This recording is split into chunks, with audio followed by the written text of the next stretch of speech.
from Science Mission.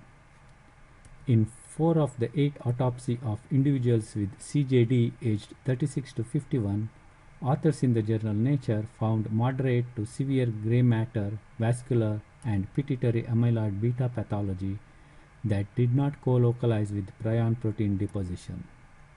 According to the authors, these people had taken growth hormone therapy in the childhood and is postulated to be the cause of A-beta deposition. None of these patients had pathogenic mutations in ApoE or other high-risk alleles associated with early onset Alzheimer's disease. Although there is A-beta in the brain, presence of A-beta does not mean that it is transmitted, and also not all the patients had A-beta deposition. There is no experimental proof to show that Alzheimer's can be transmitted, and we will wait for more proof before concluding that Alzheimer's could be transmitted in humans. Next, multiple sclerosis is an autoimmune disorder that affects CNS and shows seasonal changes in disease activity, indicating environmental factors influence the disease course.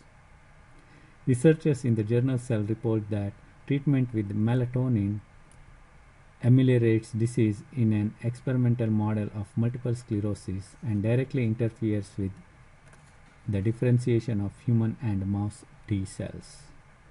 Melatonin induces the expression of repressor transcription factor NFIL3, blocking the differentiation of pathogenic Th17 cells, and boosts the generation of protective TR1 cells via ERK1 and 2, and the transactivation of interleukin 10 by ROR alpha.